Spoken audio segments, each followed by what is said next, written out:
So there is, as I was describing today, in a film that was being made this afternoon about the women of NBC, and it's a document that's being put together by some of my colleagues. So at 4 o'clock this afternoon we were recording, and the man doing the interviews asked me, well, why is it important to have more women in these professions?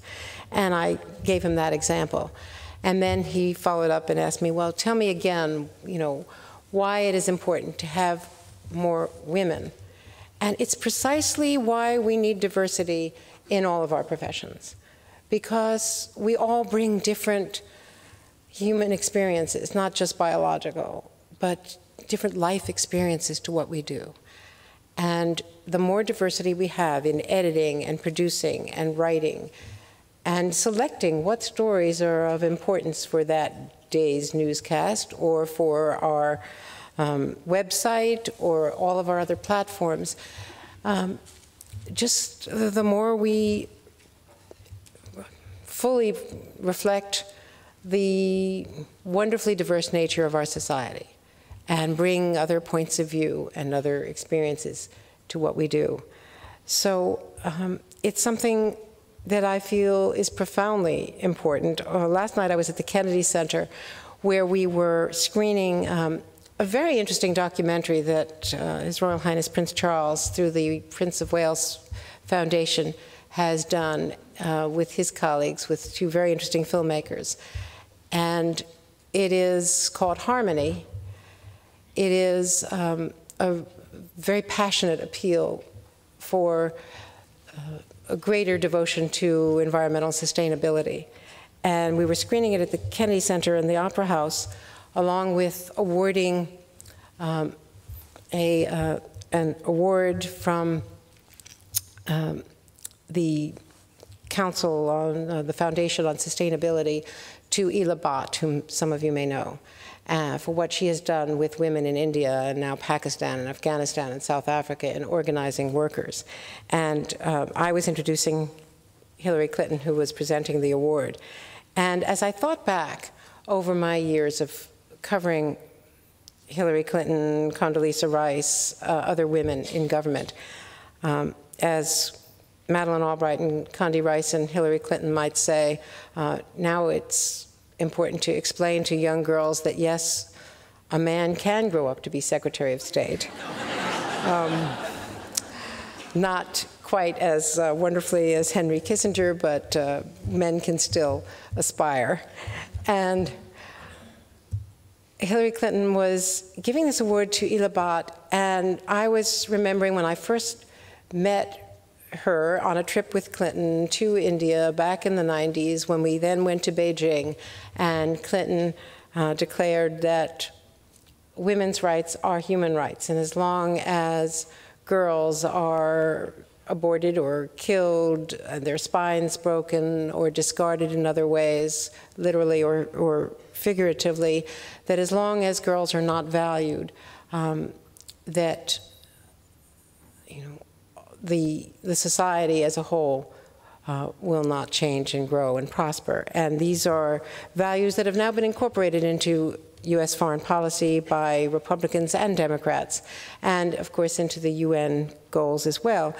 And what Clinton was describing, what other secretaries of state have described, is that there is a multiplier effect. When we bring girls and women out of poverty, when we enhance health around the world in these developing nations, we are doing, in the most efficacious way, we are lifting whole families and societies into out of poverty and into a more sustainable life.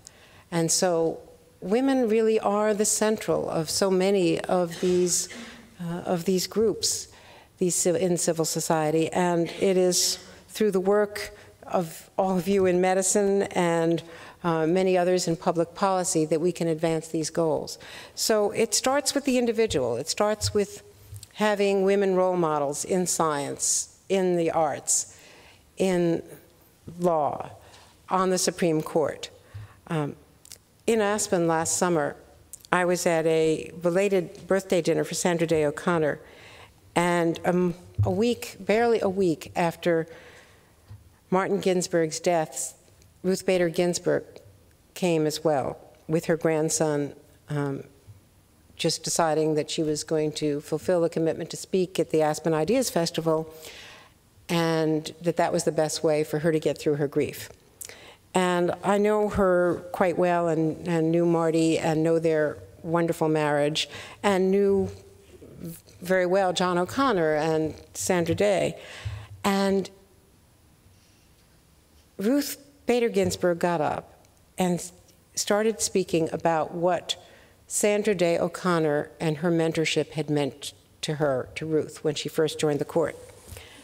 And she said she was very frightened, and the Chief Justice was, by practice, supposed to assign her an easy case, and her first case was a very, very difficult case.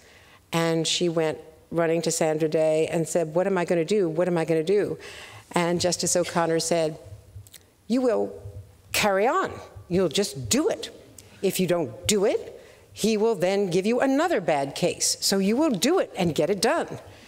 And Ruth Bader Ginsburg said that was such a life lesson for her. She had already been a pioneer in so many ways and a mentor to so many other women. But having that colleague, that sisterhood, that fellow justice meant so much to show her the way, which she is now replicating in her relationships with the other justices. And it cannot be underestimated. So my salute to you, to all of you who have chosen this extraordinary award, this model of selecting women in tribute to what they have done, and in continuing it so that the next generation and the next generation remember how important it is to have role models, to have mentors, to have teachers, to have examples. We have many male examples. I've been blessed with many male colleagues who have helped me along the way. But there is something to be said about the special understanding of having women as well. And I think it's important for all who follow us. And I thank you for letting me be personal here tonight. Thank you so much.